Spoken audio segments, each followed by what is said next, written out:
ఈ రోజే డౌన్లోడ్ చేయండి. మీ ఫేవరెట్ షోస్ చూడండి.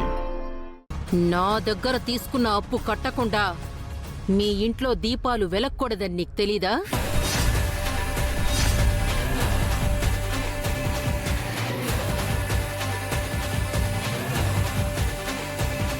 ఆ ఇల్లు, ఆ ఇంటి స్థలం రెండూ నా అప్పు తీర్చే వరకు నా ఆధ్వర్యంలోనే ఉన్నాయని తెలుసు కదా నీకు? అది కాదండి, అసలే పెద్దావిడ ఇప్పటికే కొడుకు కోడల్ని పోగొట్టుకుని బాధలో ఉంది.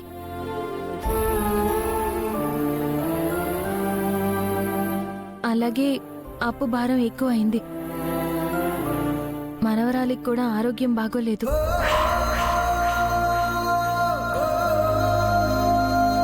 మీరే పెద్ద మనసు చేసుకుని కాస్త గడువు ఇవ్వాలి. ఏంటి, నాకు సలహా ఇవ్వడానికి వచ్చావా? అది కాదండి, పెంచలవ్వ ఎంతైనా మీ ఊరావిడే కదా. మీ ఊరామె అంటే మీ మనిషే కదా. మీ మనిషిని మీరే ఉన్న పళంగా ఇల్లు ఖాళీ చేయమంటే ఎలా అండి? మా మనిషిని చుట్టరికాలు, బంధాలు, అనుబంధాలు కలుపుకొని ఇచ్చిన డబ్బులు మర్చిపోవాలా ఏంటి? నేను అలా అనలేదు. చూడు,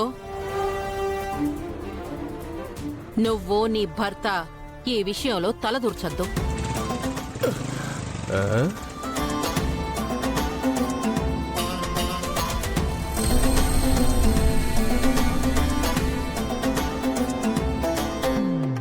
వీళ్ళేంటి మా అత్త ఇంటికి వచ్చారు?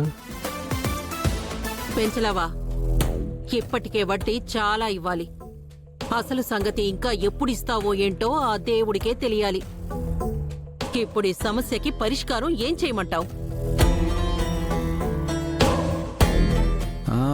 మీరు కాస్త టైం ఇవ్వాలి. టైం ఇస్తే నేను నా సుందరి మీ డబ్బు తిరిగి ఇచ్చేస్తాం.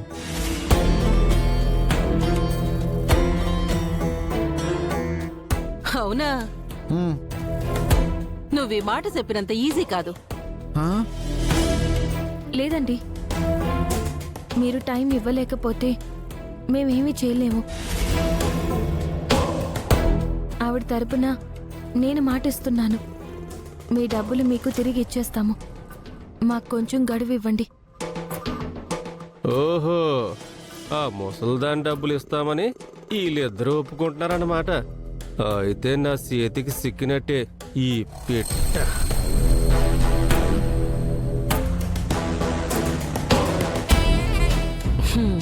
గడువు కావాలా? సరే, అయితే మీరిద్దరూ వయసులో ఉన్నారు, డబ్బు తిరిగిచ్చేస్తాను అంటున్నారు. కానీ ఒకటి, వడ్డీ డబ్బు మాత్రం 25,000.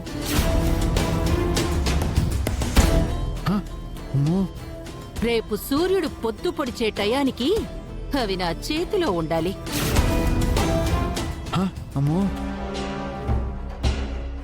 లేదంటే అదే టయానికి ఇంటికి తాళం పడుతుంది, మీరందరూ రోడ్డున పడతారు. ఇది అన్యాయం. ఇంత తక్కువ టైంలో డబ్బులు ఎక్కడి నుంచి వస్తాయి?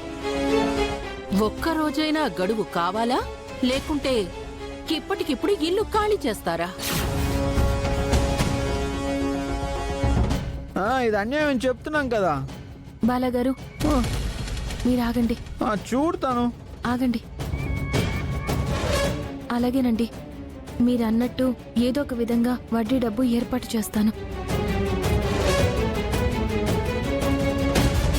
అవ్వా, పద.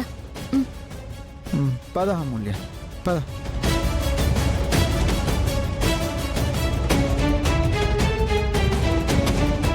ఓ రోజు గుడిలో నగలు నాకు కాకుండా చేసావు కదా. ఈ దాక్షాయినికి ఎదురు రావటం, గోదారిలో ఎదురీదటం చాలా ప్రమాదకరమని నీకు తెలియాలి.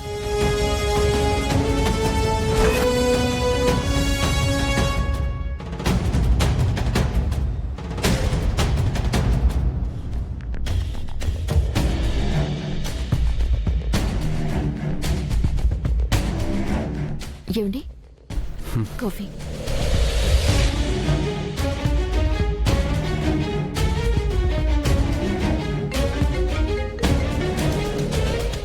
చూడరా. హలో సార్, మన న్యూ ప్రాజెక్ట్కి పాపికొండల టూరిజం దగ్గర మనకు ఒక ల్యాండ్ ఉంది కదా,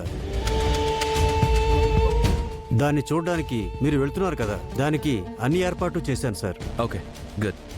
ఓకే సార్. నానమ్మ, మన న్యూ ప్రాజెక్ట్ కోసం సైట్ విజిటింగ్కి వెళ్తున్నాను. సరే. బామ్మా ఆ? ఆ ప్రాజెక్ట్ విషయాలు నేను చూసుకుంటాను కదా. నానమ్మ, నేను మళ్ళీ చెప్పను. ప్రాజెక్ట్ విషయాల్లో ఎవరిని ఇన్వాల్వ్ అవ్వద్దని చెప్పు. అది కాదు బామ్మా. పని నువ్వు ఆగు. వాడు వెళ్ళేది సైట్ విజిటింగ్కే కదా, ఇంకా ప్లానింగ్, కన్స్ట్రక్షన్ ఇలా చాలా పనులున్నాయి కదా. మీరిద్దరూ ఇలా గొడవ పడొద్దు. వాడిని వెళ్ళి రానివ్వండి, తర్వాత మాట్లాడదాం. గాయత్రి, వెళ్ళి బట్టలు సర్దు. అలాగే నీ బట్టలు కూడా సర్దుకో. ఇద్దరం వెళ్తున్నాం. అదేంటి అనంత్, గాయత్రిని ఎక్కడికి తీసుకెళ్తున్నావు? అసలే తను వట్టి మనిషి కూడా కాదు. ప్రెగ్నెంట్తో ఉన్న గాయత్రిని అలా ప్రయాణం చేయించడం ప్రమాదం నాన్న. మామ్, గాయత్రికి నేను తోడుగా లేకపోతేనే ప్రమాదం. ఆ రోజు చూసావుగా ఏం జరిగిందో. మెట్ల మీద నుంచి పడబోయింది. సమయానికి నేను వచ్చాను కాబట్టి కాపాడుకోగలిగాను. అదేదో అనుకోకుండా జరిగిందిరా. దానికే అంత దూరం ప్రయాణం చేయడం ఏంటి? నానమ్మ, అది అనుకోకుండా జరిగిందో లేకపోతే ఎవరైనా కావాలని చేశారో. అర్థమైందిలే.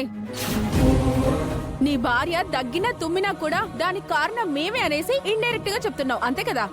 చూడు రుసి, నేను మీరు కారణం అని చెప్పలేదు. అయినా గుమ్మడికాయ దొంగ ఎవరంటే భుజాలు తడుముకుంటావు ఎందుకు? ఆ?